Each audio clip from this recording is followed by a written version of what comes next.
Nous sortir dans un état de faiblesse pour nous amener à une dimension de grandeur. Vous savez que quand la parole de Dieu est annoncée,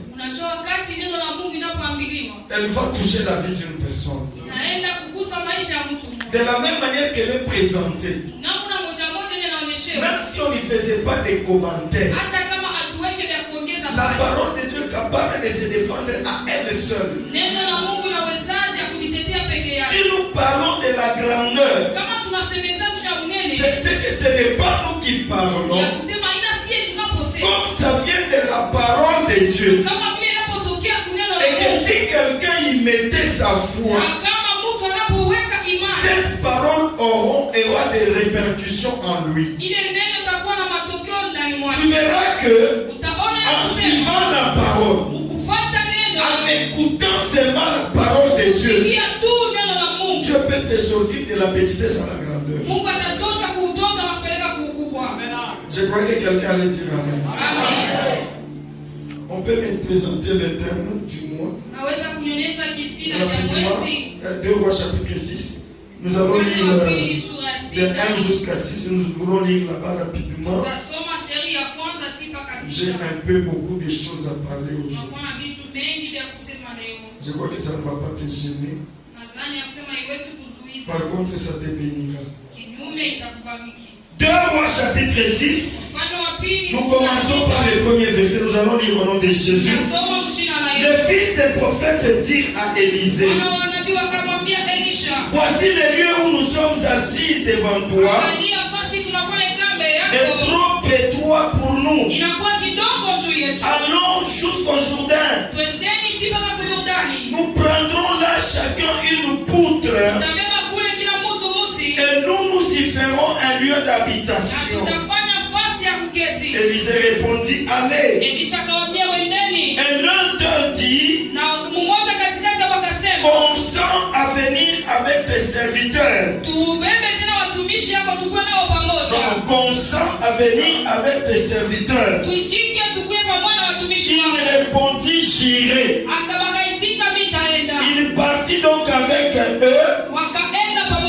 Arrivé au Jourdain, ils coupèrent du bois. Comme l'un d'eux abattait une poutre, le fer tomba dans l'eau. Il s'écria: ah mon Seigneur, il était emprunté. L'homme de Dieu dit: où est-il tombé? Et il lui montra la place. Alors Élisée coupa un morceau de bois, le jeta à la même place et fit surnager le fer. Est-ce qu'on peut acclamer la parole de Dieu? Le dimanche passé, nous étions en train de parler sur les fils des prophètes. Nous sommes partis d'Élie à Élisée. Et nous avons démontré comment est-ce que les fils des prophètes ont été présentés par la parole de Dieu. Et le dimanche, nous avons essayé de nous étendre un peu sur la vie des fils et des pères. Quand on parle des fils des prophètes, on ne parle pas des fils que les prophètes ont engendrés de manière biologique. Avec leur rôle. Et Dieu les a prédisposés, les fils des prophètes. Un fils des prophètes, nous avons démontré qu'il était quelqu'un qui suivait aussi les maîtres. Comme Élisée était à la suite d'Élie. Jusqu'à ce que la grâce d'Élisée est venue sur Élisée. La grâce d'Élie est venue vers Élisée.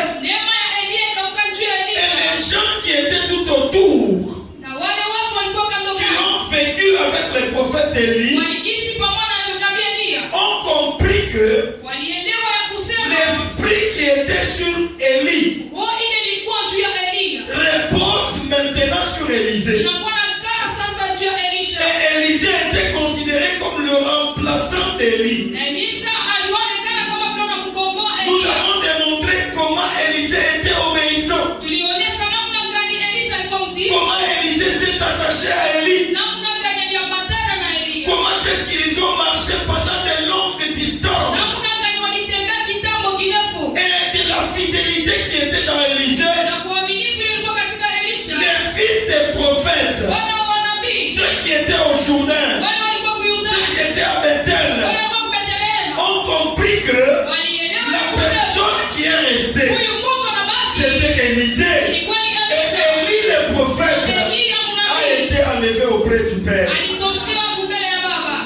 avons démontré comment Élie était enlevé. Parmi les hommes qui ont eu la grâce exceptionnelle, qui ne sont pas passés par la mort, il a été enlevé. Là, c'était notre problème que nous avons essayé de parler le dimanche dernier. Je n'y reviens pas aujourd'hui. Aujourd'hui, j'aimerais parler sur les 3 raisons qui sont à la base de l'épanouissement d'une communauté chrétienne. Les 3 raisons qui sont à la base de l'épanouissement d'une communauté chrétienne. Cela ne concerne pas seulement la communauté, ça peut concerner aussi la famille, ça peut te concerner de manière individuelle. Parce que toi et moi, en venant à l'église, en suivant Jésus-Christ, nous sommes appelés à nous épanouir. Nous sommes appelés à aller de l'avant. Quand quelqu'un épouse une femme, ou quand une femme épouse un homme, vous allez voir que les ambitions qui sont dans les cœurs, et qu'ils puissent évoluer, qu'ils puissent aller de l'avant. Dans tous les domaines de la vie, l'homme est appelé à évoluer. Écoute frère, lorsque tu n'évolues pas, lorsque tu n'avances pas, tu peux te demander avec ton partenaire, qu'est-ce qui fait que nous ne puissions pas aller de l'avant? Qu'est-ce qui fait que nous ne puissions pas évoluer? Même dans une communauté chrétienne, nous sommes appelés à évoluer. Les dieux qui nous a réunis ensemble, les dieux qui nous a sortis dans le monde, en nous mettant dans ses affaires, il nous appelle non seulement à être bénis matériellement, mais également à grandir et à aller de l'avant. Dieu c'est un Dieu de la réussite. Dieu c'est un Dieu de la prospérité. Dieu c'est un Dieu de l'avancement. Ce n'est pas un Dieu qui nous laisse statiques. Ce n'est pas un Dieu qui nous laisse dans la médiocrité. Il est Dieu parce que nous devons évoluer. À un moment donné, tu dois te demander, est-ce que j'évolue? J'évolue en quoi? Est-ce que ma vie évolue? Est-ce que ma vie spirituelle évolue? Est-ce que ma famille évolue? Est-ce que mon ministère évolue? Notre Dieu, c'est un Dieu d'évolution. Est-ce que vous voyez les hommes dire que le monde évolue? Celui qui est à la base de l'évolution, c'est Dieu lui-même d'abord. Dieu veut que tu évolues. Dieu ne veut pas te voir dans un même lieu. La volonté de Dieu est que tu étais petit, que tu deviennes grand. Tu n'avais rien, que tu aies quelque chose. Tu ne connaissais rien, que tu connaisses quelque chose. Et tu es en train d'aller de mieux en mieux. De Dieu. L'œuvre de Dieu ne restera pas au même lieu. L'œuvre de Dieu doit avancer. Les serviteurs doivent avancer. Les pasteurs doivent avancer. Les choristes doivent avancer. Chacun là où il est, il doit sentir l'avancement. C'est triste quand tu as commencé avec Dieu au même niveau.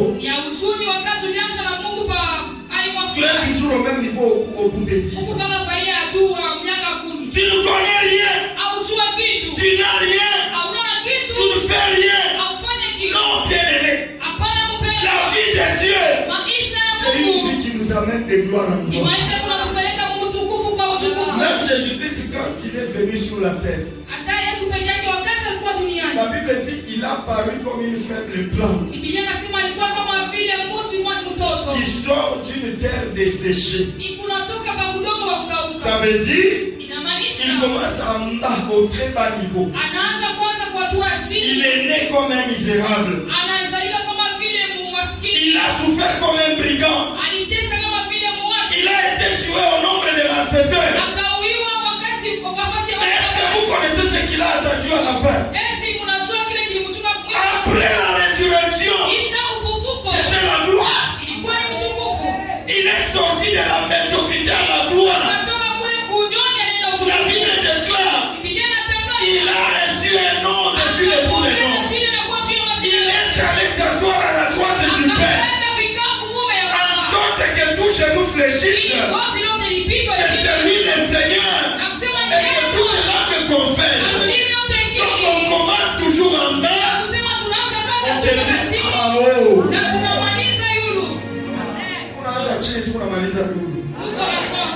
Jamais commencer à haut, terminer en bas.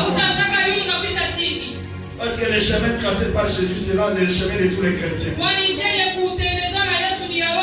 Comme lui a commencé, il était vu comme un homme de rien. Et même ceux qui l'ont tué ne voyaient rien en lui. Mais après, le soldat qui était commis à la garde pour l'exécuter, la Bible déclare, quand il a rendu l'âme, les soldats tira, celui-ci était réellement fils de Dieu. On peut te voir un homme derrière, même tu vivant. Pendant que tu vis, mais après même ta mort, les gens confesseront que ça ce n'était pas un homme ordinaire. Je déclare ce matin avant d'aller loin que Dieu te sorte de la médiocrité. Il te mène dans la grandeur. C'est Dieu qui retire du fumier. La Bible dit il ramasse de la poussière. Ça veut dire quoi? La vie des enfants de Dieu paraît une vie de poussière. Mais à la fin de toutes les choses, Dieu le retirera toujours de la poussière. Dieu ne te laissera pas dans la poussière. Il y a que quelques personnes qui reçoivent. Il y a que Dieu qui te retire de la poussière pour te faire asseoir avec les gloires. Que Dieu te donne cette grâce. Quelles sont les raisons qui sont à la base de l'épanouissement? La première raison, j'ai dit que c'était la présence de Dieu sur les lieux de culte. Donne-moi un bon amen. Donne-moi un bon amen. La première raison qui amène le développement, c'est la présence de Dieu sur les lieux de culte. Lorsque Dieu est présent, lorsque les hommes se rassemblent, cette présence de Dieu-là amènera le développement. Donc c'est Dieu qui est au centre même du développement. Car Mungu ana parfois, je ne sais pas les banques qui vont il n'y a rien qui va avancer. Les gens peuvent se réunir avec toutes sortes de véhicules et tous les biens du monde. Mais si Dieu n'est pas présent, il n'y aura pas de développement. C'est là que vous voyez parfois il y a des divisions. C'est pourquoi là vous voyez il y a des séparations. Parce que Dieu n'est pas présent. Frère, je veux que le Seigneur soit présent dans notre vie.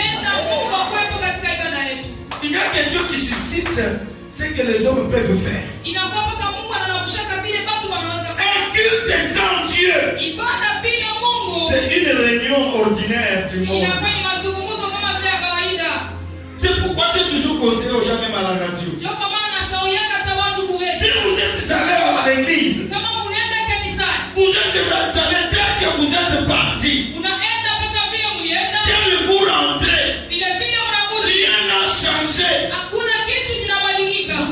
votre temps inutile. Je ne dis pas seulement dans les autres églises, même dans notre église. Il y a des gens qui viennent, ils ne sentent jamais la présence de Dieu. Jamais visité par Dieu. Jamais touché par l'Esprit de Dieu. Il était dans l'église. Il a passé 4 heures du temps. Il rentre tel qu'il était. Dieu n'a rien fait dans sa vie. Des années, il reste un homme charnel. Et rien ne change en lui. Là, c'est une perte de temps.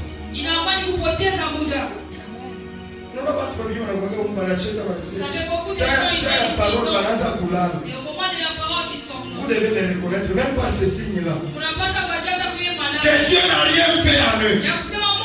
Rien ne les a touchés. Ils étaient là par la chair.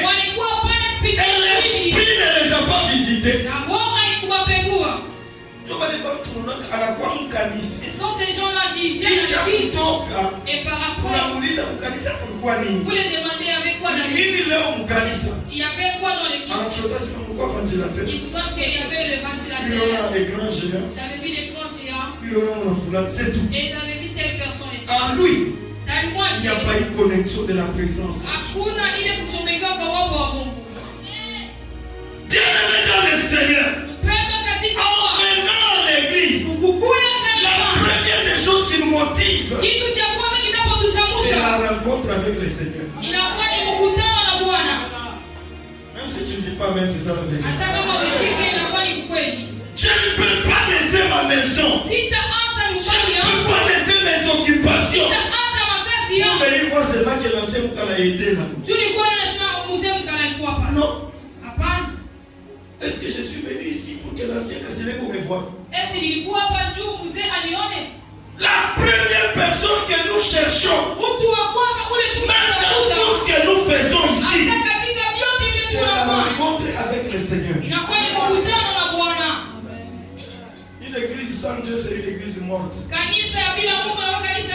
Une assemblée là où l'Esprit de Dieu ne travaille pas. On a chanté, on ne sent rien.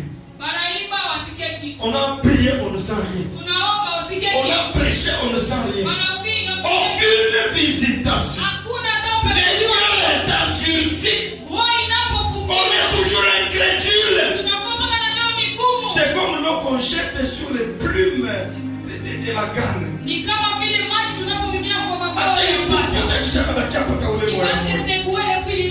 Pourquoi? Parce que son cœur n'a pas été en contact avec Dieu. Frère, la présence de Dieu, c'est celle qui nous amène à l'église. C'est la présence de Dieu. Nous n'avons pas d'autres raisons. Si Dieu ne te croise pas dans l'église, moi je me demande, Dieu va te croiser où? Dieu va te voir où? Si tu n'as pas été visité par l'Esprit de Dieu dans l'église, frère, tu seras visité quand? Où est-ce que tu verras le Seigneur? Si ton cœur est loin de Dieu, la Bible est en train de dire, il y a des peuples qui m'adorent par la bouche, mais leur cœur est éloigné de Dieu.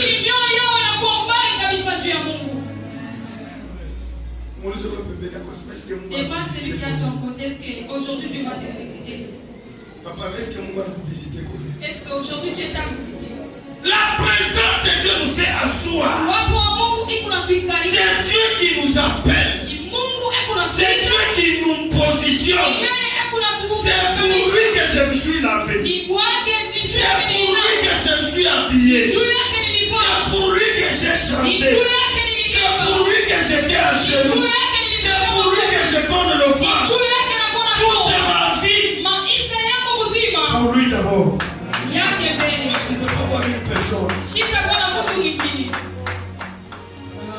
Lisons rapidement. Allons dans Actes. Chapitre 2, 41, 43. Si vous pouvez me les préparer, frère.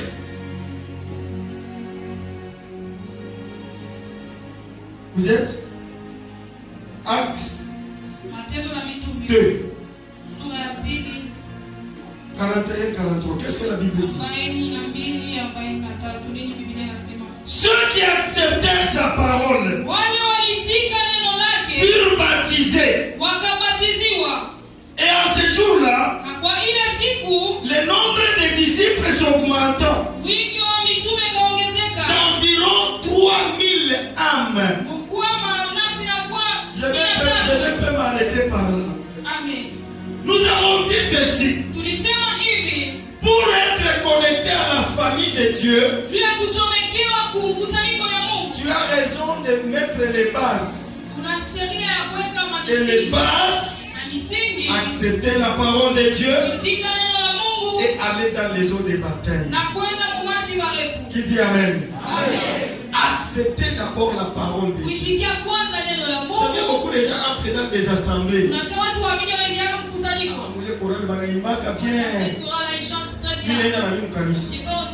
C'est bien. Mais mambo yako ichika mbele Yesu kwa Bwana. Kumwingisha mbele mu maisha yako. Est-ce que Jésus est déjà entré? On dit ceux qui acceptèrent la parole.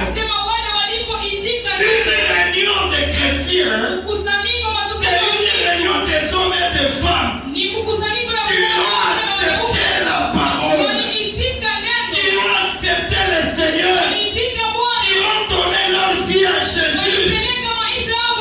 Ce sont des formules qui paraissent simples, mais c'est ça même le commencement de la vie. Ils acceptèrent la parole et ils furent baptisés. Deux choses. Accepter la parole et ils furent baptisés. Ainsi tu deviens membre. Donc on ne devient pas membre parce qu'on a été inscrit dans les cahiers. Parce que tous les cahiers que notre secrétaire a là, ça restera toujours là-bas. Il y a un cahier qui est au ciel, là où les gens inscrivent leur nom chaque jour. Et comment est-ce qu'on inscrit les noms? On accepte le Seigneur. On se donne à lui. Baba, minakuya wa. Seigneur, je deviens à toi. Maisha yangu minakupa. Je te le donne, ma vie. Sema amen ya bien. C'est ça la première des choses.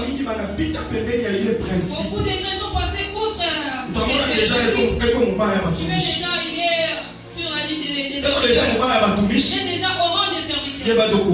Sans pour autant donner sa vie au Christ, à Christ. Il est déjà au milieu des.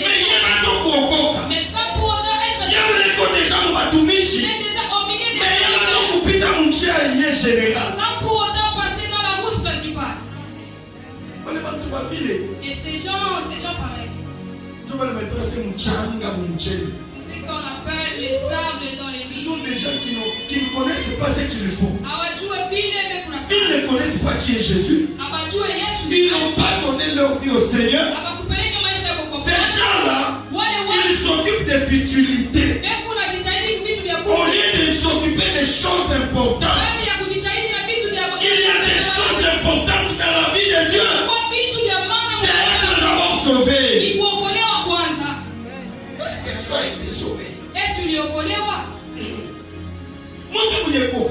La personne qui est sauvée. Ça va bien être des apôtres chapitre 2. Vous allez voir leur caractère. Il était assidu au temple. Il suivait les enseignements. Vous allez y arriver. Ce sont des gens qui sont en train de suivre la doctrine du maître. On ne peut pas te forcer à certaines choses. Il y a des choses qu'on peut te dire, d'autres choses on te dira pas. Toi-même avec ton Dieu là, tu verras que je dois faire ça parce que je suis de Dieu.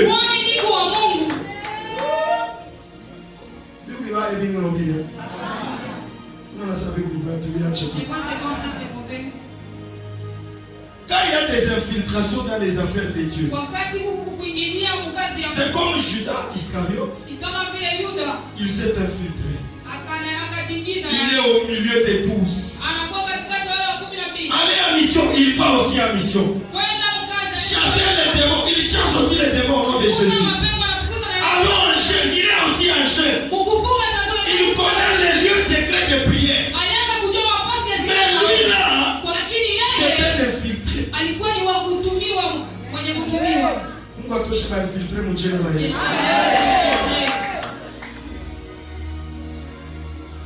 Je continue. Il persévérait dans l'enseignement des apôtres, dans la communion fraternelle, dans la fraction du pain et dans les prières. Retiens ces 4 choses-là.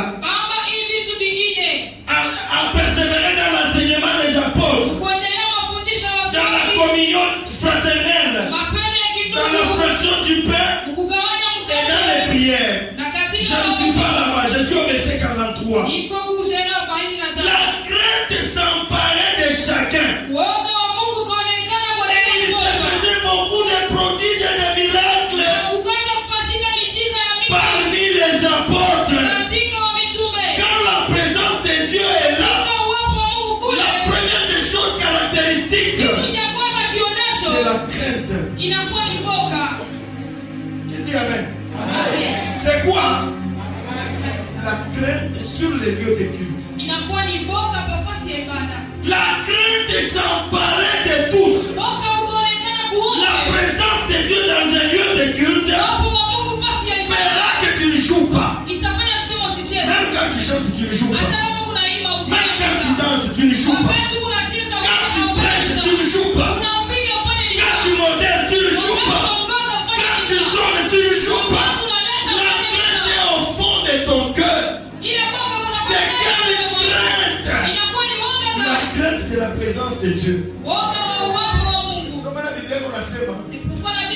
Comme on est dans mon nyumba ya Mungu. Si vous entrez dans la maison de Dieu, fanya ange parce que Mungu anabalulaka na il faut mapayo. faire attention parce que Dieu Mungu continue anabalulaka de unapanda unashuka. Unapanda unashuka. Bila bisemeseme bila kunosema sema kwa et Mungu. si Dieu te donne des parlotés, Ça montre des que amis, soit tu crains, soit tu ne crains il pas. onyesha kama sasa kuna mwabudu, kuna mwogopa La crainte doit être là. boka kuna pasha La crainte de Dieu. boka mwa Mungu. Ça nous épargne au péché. Inatuweka pembeni Et aussi la crainte dans l'assemblée des saints. na woga katika kikundi cha watakatifu. Bisho shukuma ni unafanya misa. Je ne peux pas chanter en blaguant. Unachekesha wengine. Je fais rigoler les autres et je chante. La crainte est au fond de mon cœur. Boka tunakuwa Pourquoi? Parce que je connais celui que je chante. Je connais celui que je sais. C'est Dieu qui fait trembler. Dieu n'est pas notre ami. Dieu n'est pas notre garçon de course. On ne peut pas commander à Dieu. Même la manière de prier montre que je crains Dieu. Cheza tu mapunji yote mlo napenda. Mais ici, non. Dans l'église, nous refusons.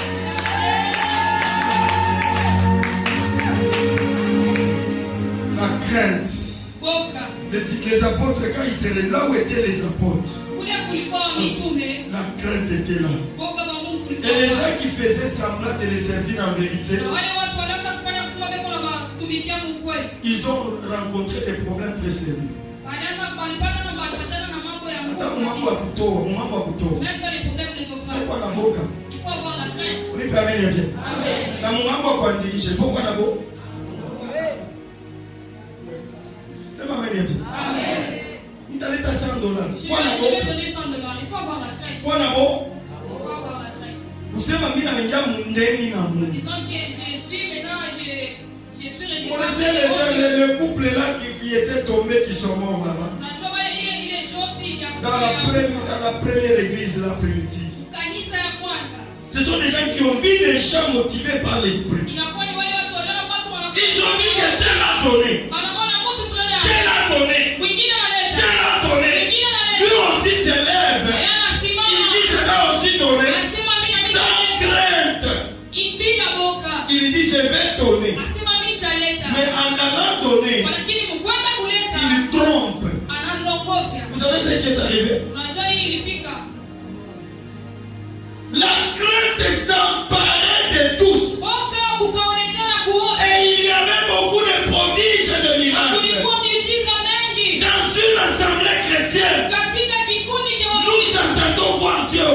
telle vie, tu as touché telle vie, tu as visité telle personne, tu as agi dans telle personne. Ça, c'est Dieu qui est en train d'opérer. Là où il y a la crainte de Dieu, il y a opération des prodiges. Le miracle haina mambo ya kusema demonstration ya kiburi. Mkuyeni leo mite mtunza. Mtu utatunza. Amen, amen. Venez aujourd'hui, le biwate vitatembea. Nani anatembesha kani biwate? Na wakati anaanza kubitembesha kumwanzo. Bamani wanaanza kuinviter bantu. Pierre et Jean ont fait marcher les boîtiers à la temple de l'Éternel. Au temple. Devant le temple, le boîtier était là. La Bible dit, c'était aux heures de la prière. Ils allaient prier. Ils n'ont pas prévu que Léo qui boîtier qui t'a témé. Et quand ils sont arrivés, le miracle s'est opéré. Quand le miracle s'est opéré, le culte a changé de forme. Alléluia. Quand nous avons la crainte de Dieu parmi nous, le miracle sera au rendez-vous. Ça c'était. Vous pouvez aussi écrire Matthieu chapitre 17. 4 et 5. Vous allez voir que ce qui a poussé à Pierre de dire, je vais bâtir 3 tentes ici. À la montagne de transfiguration. Le développement que Paul a proposé là. La Bible dit qu'ils étaient au sommet de la montagne. La gloire de Dieu est descendue. Jésus a été transfiguré. Il y avait une forte gloire dans la montagne. La présence de Dieu était là. On a vu la présence d'Élie. On a vu la présence de Moïse. La parole de Dieu déclare. Pierre commence à déclarer. Celui est devenu pauvre. Nous voulons rester encore ici. Et je vais construire une tente pour Jésus. Une tente pour Moïse. Une tente pour Élie. Donc cela veut dire la présence de Dieu amène un esprit de développement.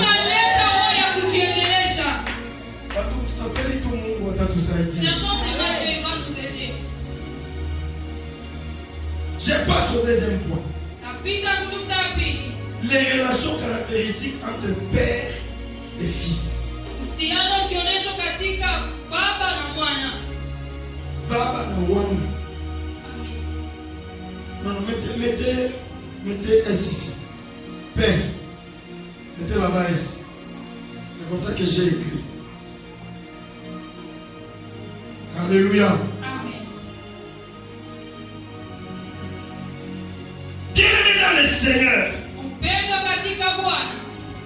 lorsque nous lisons notre thème de base, 2 Rois chapitre 6 et le verset 1,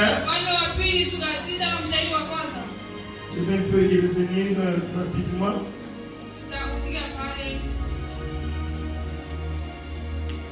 2 Rois 6, 1. Le fils des prophètes dit à Élisée, voici les lieux où nous sommes assis devant toi. Et trop étroit pour nous. Il y a une relation entre le père et le fils. Baba na watoto. Le père et le fils. Il doit y avoir une relation pour qu'il y ait développement. Il y a une relation entre Élisée et le fils des prophètes. C'est comme ça que les choses ont commencé à évoluer. Bien, j'ai compris une chose. Les fils des prophètes disent les lieux où nous sommes assis devant toi. Ça veut dire que Élisée, comme père, et le fils des prophètes, comme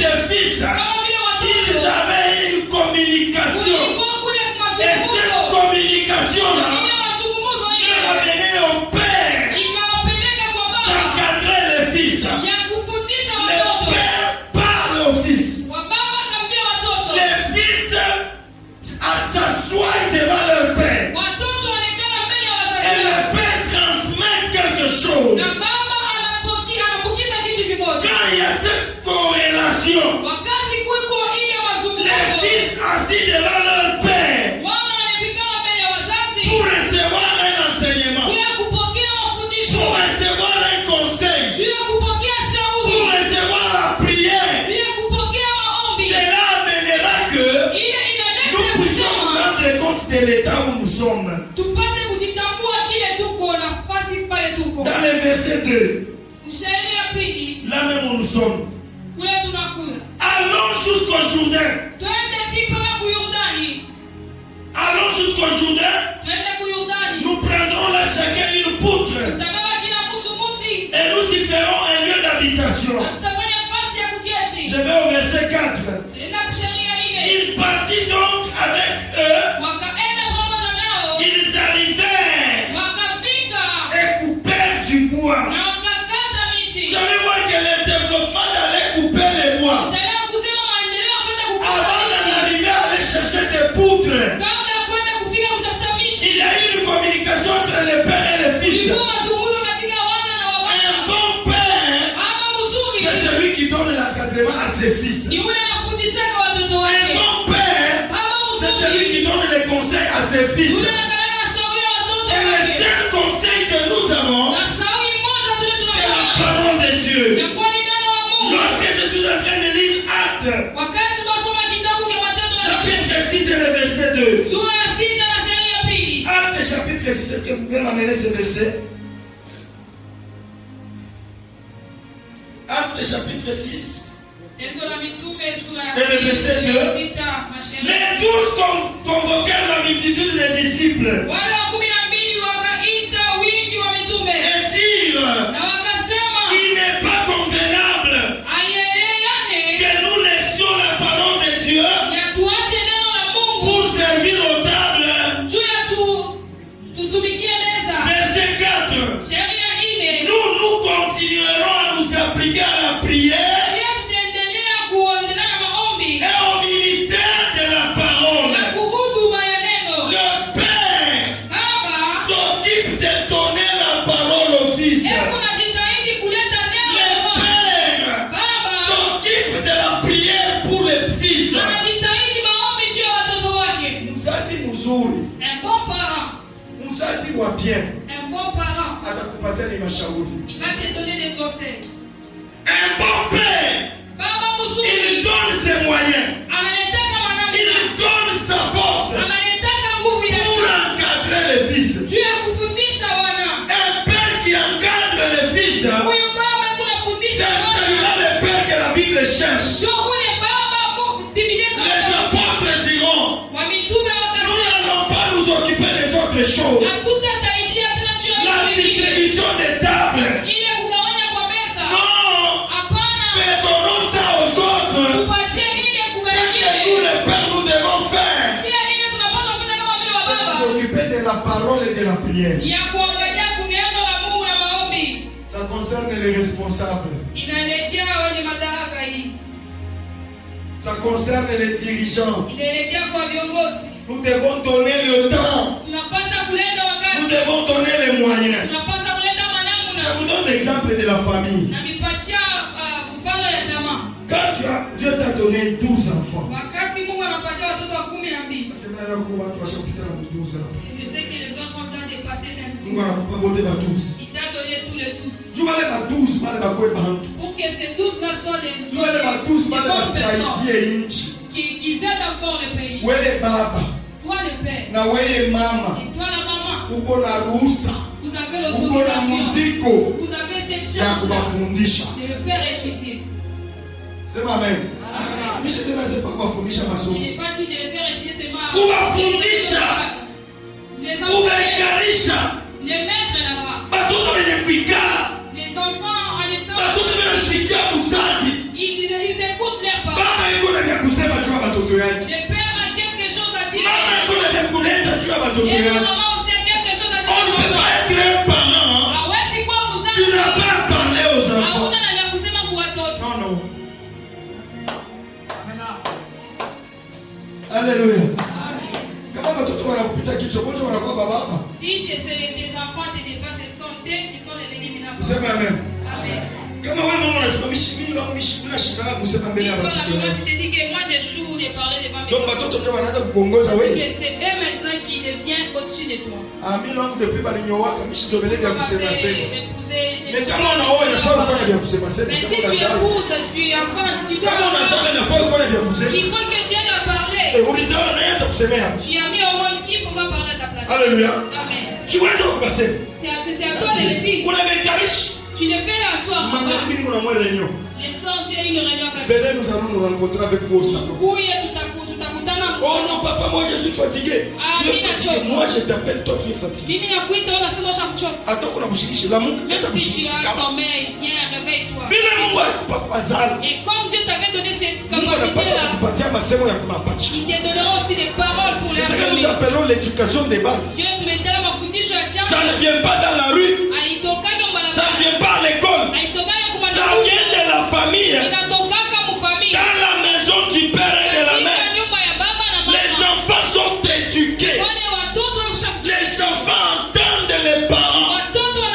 Les enfants écoutent les papas gronder. La Bible est en train de nous donner même la force. Si l'enfant n'a pas d'oreille, les fouets peuvent lui amener les oreilles. C'est la parole de Dieu qui dit ça.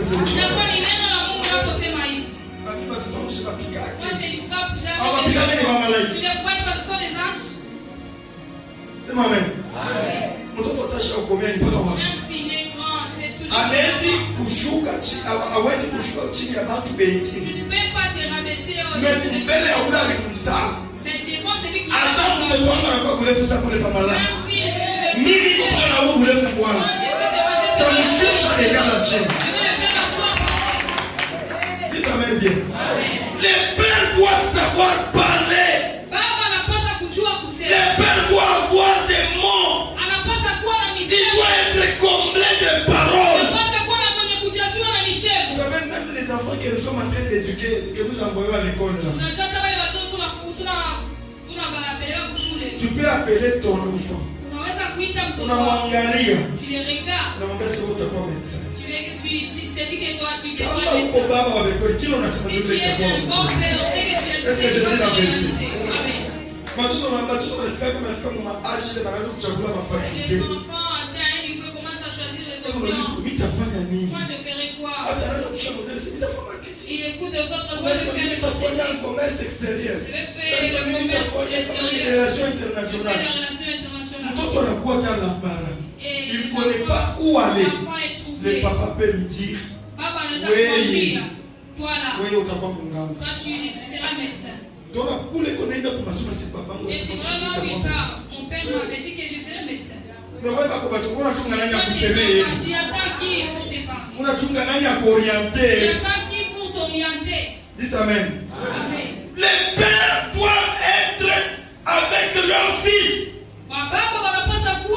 Élisée est avec le fils des prophètes. Il a pris le temps de rester avec eux.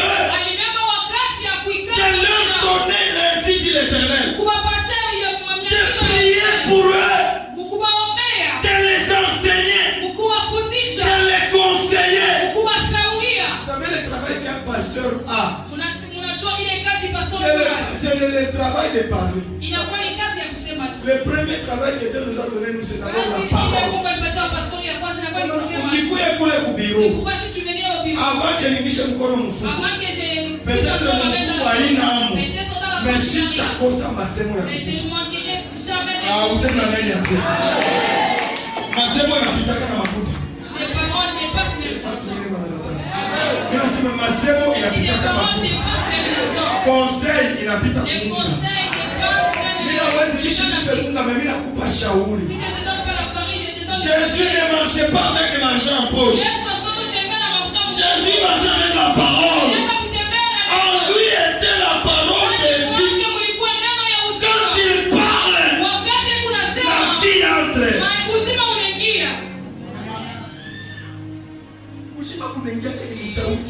La vie entre, c'est pas la parole. Tu peux refuser le conseil d'un père. Parce que ton père, lui, n'a pas étudié. Tu vois que les parents des autres, ils ont étudié. C'est les autres, ils parlent français. Et vous êtes des soyez forts. Toi, tu penses que toi, tu crois qu'ils vous dépassent. Non. Tu es la langue. Non. C'est ma mère. Papa, quoi tâche fundi. Ton père, même s'il n'a pas. Et comment vous kupatia? Il a fait quelque chose à faire. Hata alisema mkiluma. Hata alisema mkikande mbo. Bila yanasema. C'est que lui dit. Tu parles de kubushima C'est bwana. là où il y a ta paix. Gloire au Seigneur. Et si vous êtes responsable, comme tu as la chorale orchestre devant toi, ce que tu dois leur donner, ce n'est pas leur donner l'argent. Ou va faire ma chaoui. Donnez-leur des conseils. Mettez-vous d'abord vous. Comment est-ce que nous avions fait? Qu'est-ce que vous avez fait? bien. Il est ma sœur. Il commence à redressement. Et ça amène les redressements. Dans Dans la vie de ceux-là que vous dites. J'ai toujours aimé quand je conseille quelqu'un et il refuse. Il refuse. Voilà la personne qui a donné les deux, il te dit. Moi j'ai dit ça. Vas-y. Ouais. Kama utapata conseiller mwingine wa kupatia masemo mzuri. Si tu as encore un autre conseiller, utakuwa mtu wa nini? C'est vrai. Il n'y a jamais un père qui cherche la mort de ses enfants. Il n'y a jamais un parent qui oriente les enfants dans le mal. Bon, touchez-moi tout vilain. Parce que mon Bible nasema. Parce que la Bible dit. Est-ce que vous avez déjà vu une femme abandonner ses enfants? La Bible pose cette question. Est-ce que vous avez déjà vu une femme qui allaite? Oubliez son enfant. La Bible dit non. Mais la Bible continue en disant même s'il y en aura, c'est-à-dire qu'il y aura des gens qui peuvent abandonner leurs enfants. Tout comme il y a des parents. Ils envoient leurs enfants dans des mauvaises voies. Toi, tu ne vois pas comment est-ce que tes amis s'habillent. Tu ne vois pas l'exemple comment est-ce que c'est tombé. Celui qui parle à son enfant, c'est lui qui l'a rendu. Il te dit que tes enfants sont déjà tes amis sont élevés. Pourquoi tu vas rester seulement dans les conseils. Ce que tu veux impliquer, c'est quoi? Et si l'enfant est élevé comme toi, tu l'es fait, quel sera ton avantage? Amen. Je ne sais pas si c'est au bureau de Major Cassile, je ne sais pas. J'ai vu une vidéo là, un fils là, un monsieur là. Torturé. On te demande qui est ton père. Il cite le nom de son père. Vous étiez 18. Nous étions 18. Nous avons des armes et nous avons. Où est ton père? Il cite son père. Il dit que non, mon père ne travaille pas. Je ne sais pas là. Il entre dans le mouvement des masses. Et ses enfants, ils sont comme il était sorti. Il dit, c'est ma première fois, j'avais aussi essayé. Et on a commencé à chercher le père. Est-ce que le père là, il... C'est ma mère. Amen. Alors, les enfants, nous devons avoir du temps de les faire asseoir et de leur parler. Laisse-moi te dire. Tu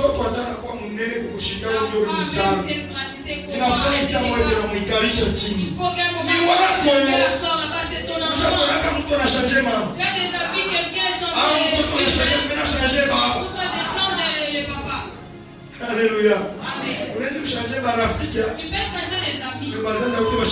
Mais en aucun jour les parents. Ils sont partis. Tu vas commencer à te souvenir en disant qu'ils étaient importants pour moi. Je disais un jour, alikatala kutupa shua ya mafamili mwashikufikia. De choisir des familles auxquelles si Dieu nous avait donné des choix. Bon, c'est bon, tu es mon famille avant. Dis d'abord, tu vas entrer dans quelle famille? Tu n'es pas. C'est ma mère. Mais mon mari, tu m'as dit choix. Dieu nous a fait privé de choix. Qui même nous a tracé pour nous retrouver. Oui,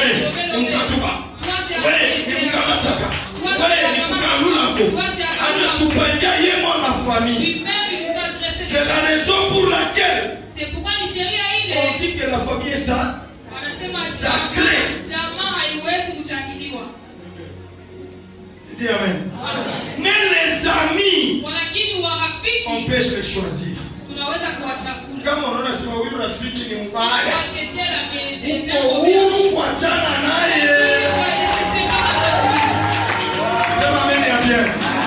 Amana sema basi tu rafiki yangu nitapata mwingine. Nani alikuloga wewe? Rafiki mnaweza kuachana naye. Rafiki akikuja kwa nipeleke kwa nipeleke. Kule mnaenda mnaanza kunywa. Kule mnaenda mnaanza kufuta. Kule mnaenda mnaanza kuiba. Kule rafiki eko na kupeleka wapi? Rafiki anapita kuya.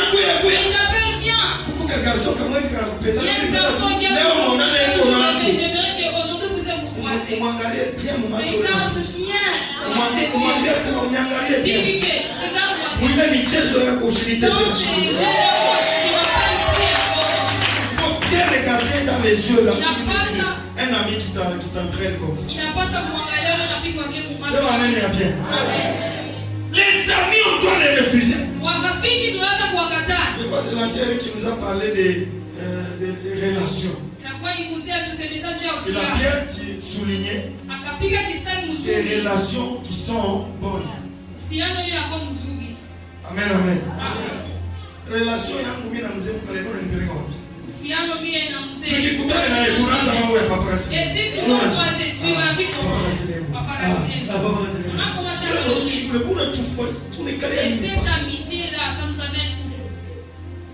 Alléluia. À un moment donné, il faut utiliser pour le métal pour t'aimer. Tu peux faire quoi? Alors,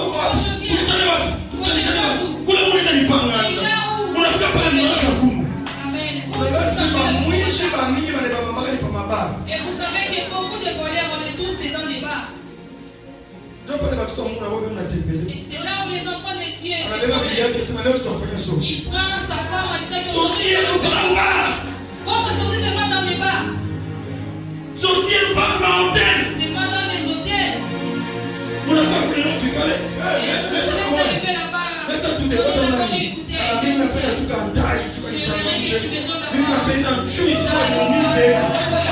C'est ça. Écoutez, même dans la vie des couples, si ton mari te désoriente, mwambie hivi, nilingia mu maisha yako tutuokoke. Je suis venu dans ta vie pour que nous soyons sauvés.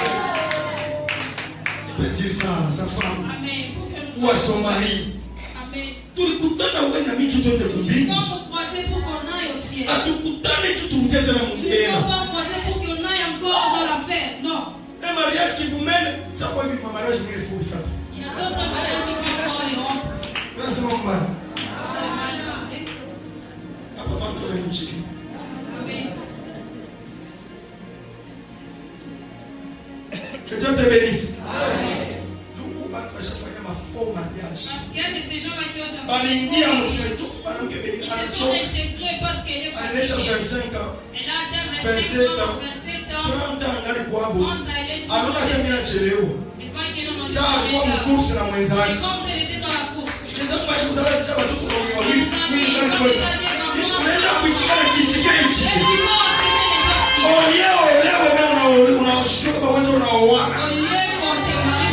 y a des mariages là où l'homme ne prend pas sa responsabilité parce que c'est la femme qui a forcé les choses. Est-ce que moi j'étais venu travail nous allons manger. Tu vois que les hommes ont du moi de la famille avant. Ça c'est le mois de la femme. Mais vous voyez le papa assis dans la chaise à temps. Munaona papa yeshekala kutambele. La chaise à carte ya makuta. Mshuo kama. Bibi eko payua. La femme sous son. Eko noishisha kama ni kalanga na mioko. Magharibi batoto na kulilia na kwa kuleta chakula.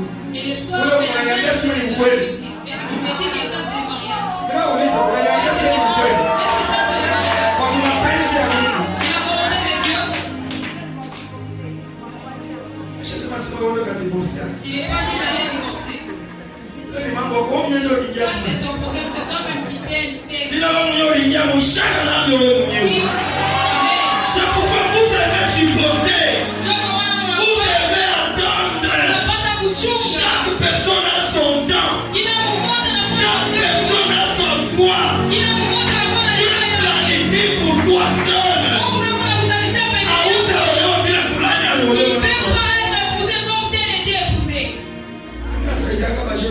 J'ai toujours conseillé aux jeunes filles. Entre l'homme et la femme. Katikati ya mume na mke. Nani anachakulaka mwenzake? Qui choisit son amour? Nani anachakulaka? Qui choisit l'autre? Bwana ndio anachakulaka. Sasa kama tu bwana tu anakuchakula bila kuchakula. Sana ndio jawo kuonesha kwa chakula.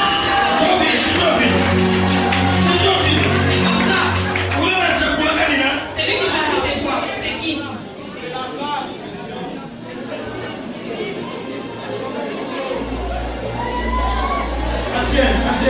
Il faut amener ça dans les débats déjà. Laisse-moi te dire. Mwanamke na yeko na shua. La femme aussi elle a le choix. Kama vile mwanaume yeko na shua. Mwanamke na yeko na shua. La femme aussi a le choix. Je vais expliquer. T'as facilité. Kama mtu anakosa bila kuchakula wewe. Si quelqu'un venait que je t'ai choisi. Umwikarishe pale kwa kiti. Fais lui asseoir d'abord là-bas. Kwanza kumwangalia bien. Commence à les regarder. Mashikio yako yaje. Comment sont tes oreilles?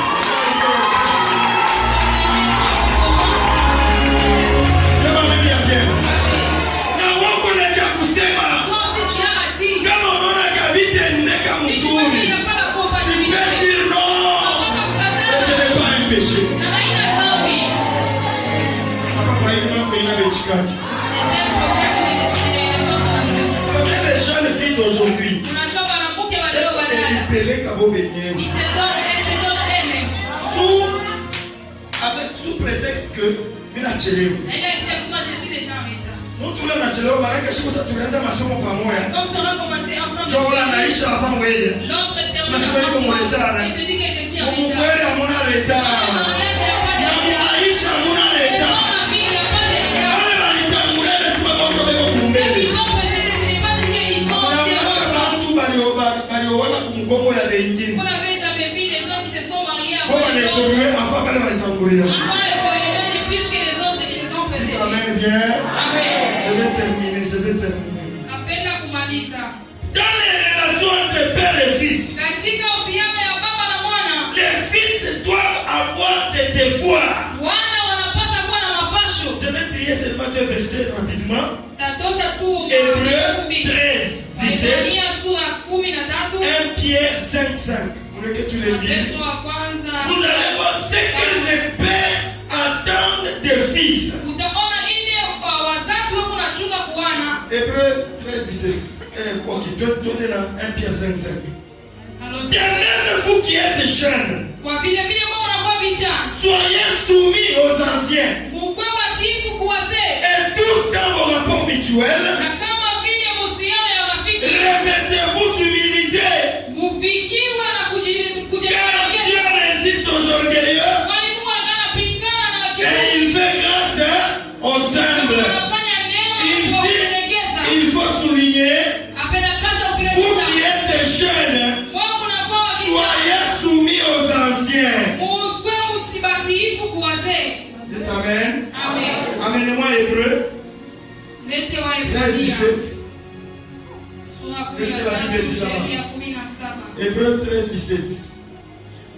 Obéissez à vos conducteurs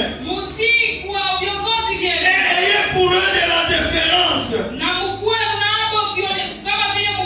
car ils veillent sur vos âmes.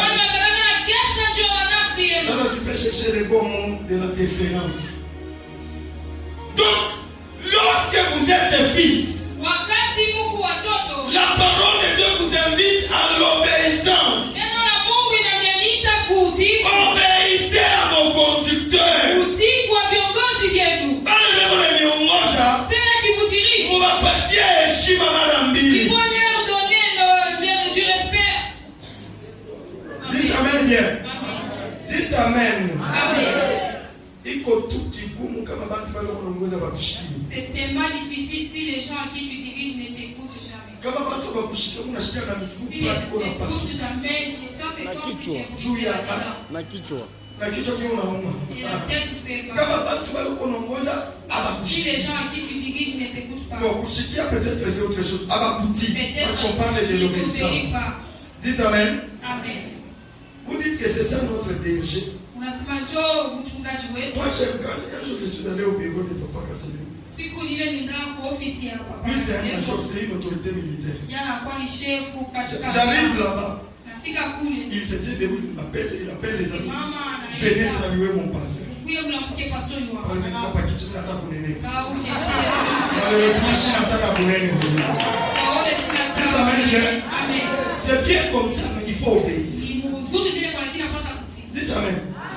Obéissez à ceux qui vous dirigent. Si kubali wanapomiongoza. Mungu anaweza kumsimamisha kiongozi eko mtoto kwa miaka yako. Dieu peut toutefois vous citer la personne qui vous dirige. Mungu anaweza kukusimamisha kiongozi asikusome saa wewe. Peut-être n'a pas étudié comme toi. Mais Dieu dit, Lakini Mungu anasema obéissez. mumutii. Vous ne dites pas amen. Quand tu obéis, Wakati tu unatii ne le fais pas pour lui, aufanye juu mais yake. tu le fais à celui qui l'a placé. Lakini unafanya juu ya kule alimweka. Kuheshimia kiongozi Respecter le ni conducteur, kuheshimia Mungu. c'est obéir à Dieu. Sema amen. Amen. Sasa kiongozi wote mpya Mungu, Parce que tout conducteur dans les à services moins de que Dieu, tu sois placé par Dieu. hata La wewe vérité, na kama toi na Mungu alikuweka uliweka wewe. Haina bichi unaona tumekala. dans ces gestes que vous voyez, Utaweza kukauka. tu peux toutefois s'évanouir. Sema amen. Amen. Nezi kufa. Tu peux mourir.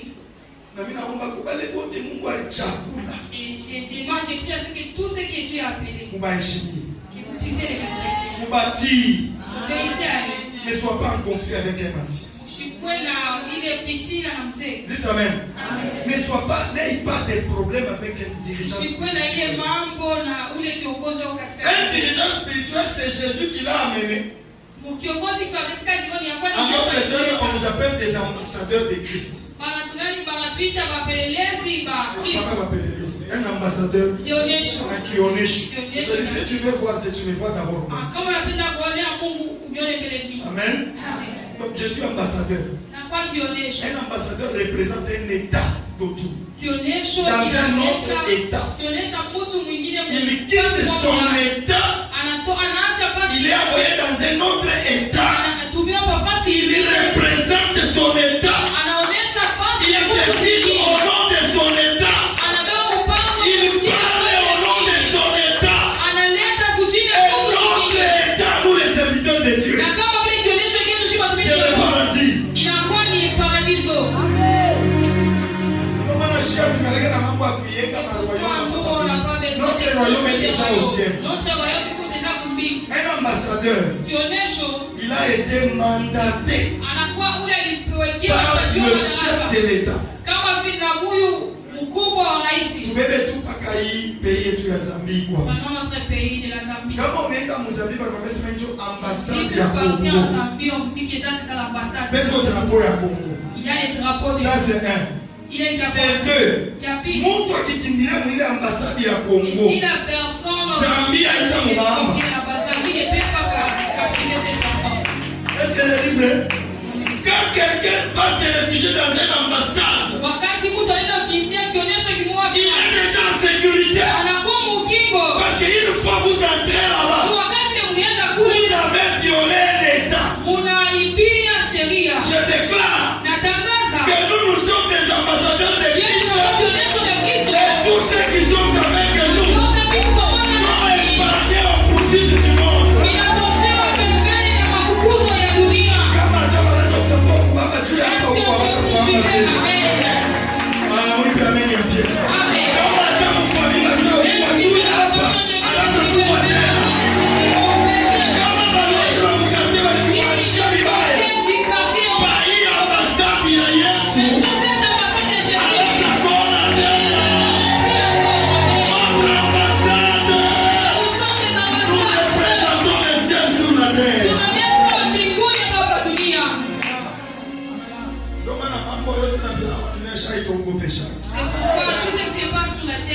Pourquoi? Nous savons si ça devient difficile. Notre pays viendra nous transporter. Il y aura les jours où les avions viendront pour nous prendre et nous amener chez nous. Si vous m'amenez ta quoi, je vous pouvez la quoi. Dites amen. Je termine. Amalisa. Je termine. Amalisa. J'étais dans la 4e raison. La première raison, c'était quoi? Pardon? La deuxième raison? Merci beaucoup. La troisième raison, c'est l'apport ou la contribution de chaque membre. Pour que l'église évolue, pour que le royaume de Dieu s'épanouisse, il faut ta contribution, il faut ton apport. Ici, j'aime dans les problèmes. Et je termine par là. Nous allons construire une grande église. Peut-être que je peux la commencer. Je la termine et Dieu me rappelle. Dites amen. Et l'église va aller. Et l'église va aller. Tu peux commencer la construction. Tu la termines. Et tu t'en vas au Père. Mais l'église reste. Et cette église-là, quelle est la raison de l'agrandissement de l'église? C'est pour amener plusieurs âmes à Jésus. C'est pour que plusieurs personnes soient sauvées.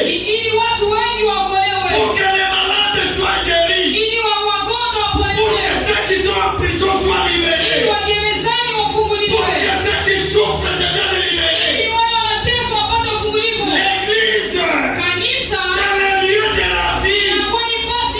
Quand quelqu'un est poursuivi, il vient à l'église, il va être sauvé. C'est ce lieu que nous voulons bâtir. Et la Bible dit, dans 2 Rois chapitre 6 et le verset 2. Amenez-moi ce verset, vous pouvez aussi m'amener le dernier que je vous ai donné là, Josué 24:15. Dans le verset 2, toujours dans notre thème de base, la Bible dit, nous irons au Jourdain et chacun d'entre nous amènera une poudre pour que nous puissions élargir les lieux de culte. Moi je suis ici avec mes filles qui sont là. Je suis ici avec mes garçons qui sont là. Mon épouse aussi est là, malheureusement aujourd'hui on est en voyage. Quand nous sommes dans le processus d'épanouissement de l'œuvre, je ne veux pas prendre les noms de tous mes enfants. Chaque personne doit amener sa poudre. Dites amen. Chaque personne doit amener quoi? Sa poudre. Même pendant le temps des apôtres, chaque membre du corps est en train de chercher comment faire pour épanouir l'œuvre. Vous savez ce qui plaît à Dieu là aussi. Une seule chose. La seule chose qui plaît à Dieu, c'est quoi? Au pauvre, il y en a aussi. Bible nasema il y a la joie au ciel lorsque une seule âme est sauvée. Quand on dit il y a la joie, c'est-à-dire il y a des chants, il y a vraiment la bénédiction, il y a toutes sortes de bonnes choses. Lorsque mkazi le watu unafanya na wewe, leo tuko autour de 300 membres. Aujourd'hui nous sommes à 300. Mais l'église que nous voulons construire là, c'est 1000 et quelques places. Dites amen. Amen. Tu as la foi. 1000 et quelques membres. qui doivent venir de tous bords pour venir adorer Dieu, pour venir louer le Seigneur, pour venir écouter la parole, pour venir servir l'Éternel. C'est nous qui préparons leur place et nous ferons la joie de notre Dieu. Nous avons besoin que chacun amène sa boute.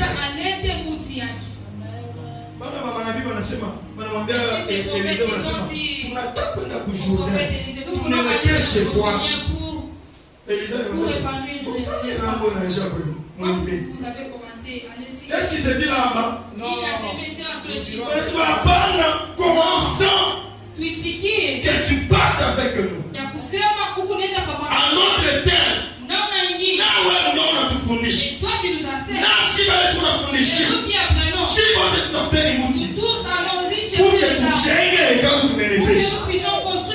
Donc à ce moment-là, les fils des prophètes continuent à s'accroître.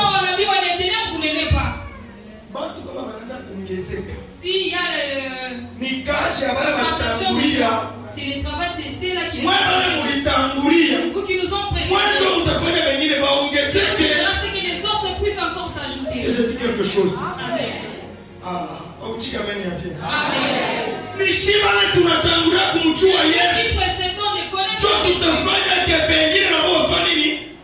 C'est que les autres puissent s'ajouter. On a préparé l'évangélisation à Kanisa Mouché. On est en train de préparer l'évangélisation de toute l'église. Kanisa Mouché. Toute l'église. C'est ma mère. On est préparé.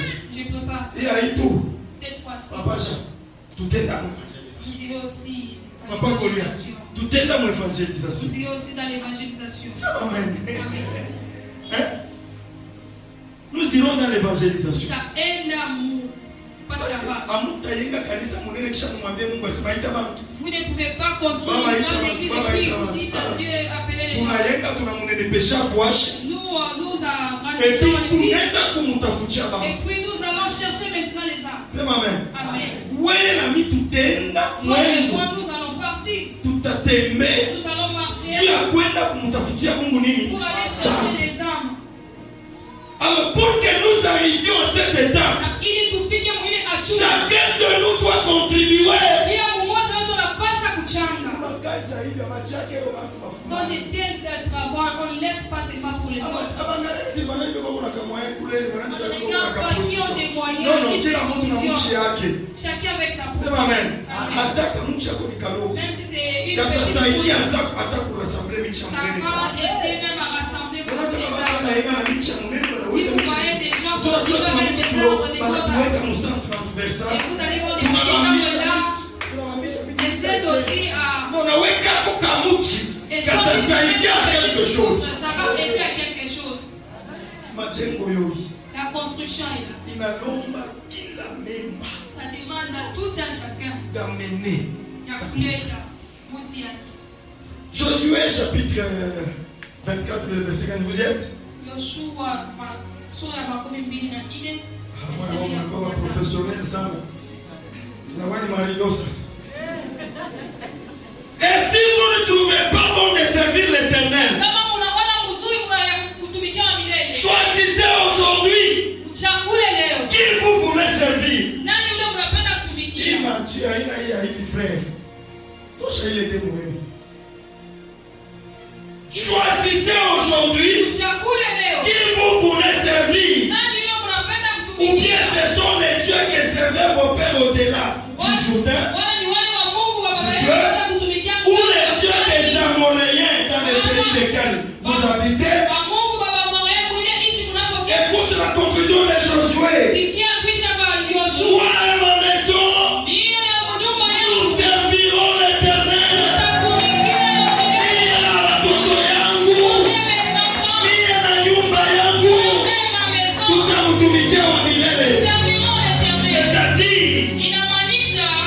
J'aime beaucoup les paroles de la Bible. Il dit moi et ma mère. Est-ce qu'il a dit moi et ma famille? Il a dit moi et ma famille. J'avais appelé seulement les enfants. Et les autres qui restent. Les autres choses. Les autres enfants. Mais il dit, c'est moi et toute ma maison. Qu'est-ce que tu as dans ta maison qui peut contribuer à l'œuvre? Qu'est-ce qu'il y a dans ta maison qui peut aider l'église à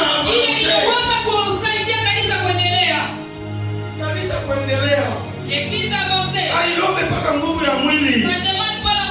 Inaomba na mapato. Inaleta na vitu.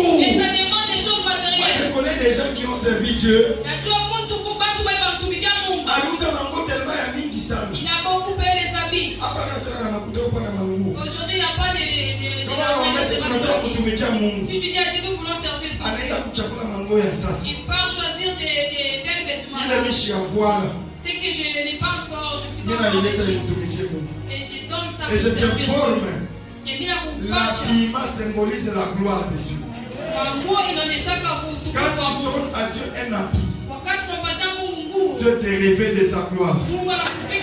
Et c'est dans les jardins d'Éden, Adam et Ève, ils avaient quel type d'habit? Le coton et les nylons. Ils avaient quoi? Pendant tous ces temps qu'ils sont restés dans les jardins, ils ne se sont jamais vus nus. Parce que la gloire de l'Éternel les couvrait. Quand tu donnes à Dieu ce qui est précieux, Dieu te révèle de sa gloire. Est-ce que tu peux acclamer le Seigneur? Tu peux acclamer le Seigneur? J'aimerais que nous puissions prier un tout petit peu pour que Dieu nous donne l'esprit de développement. Nous sommes appelés à sortir de la bassesse et aller dans une autre dimension. Le temps sonne, bien aimé, pour que Dieu nous aide.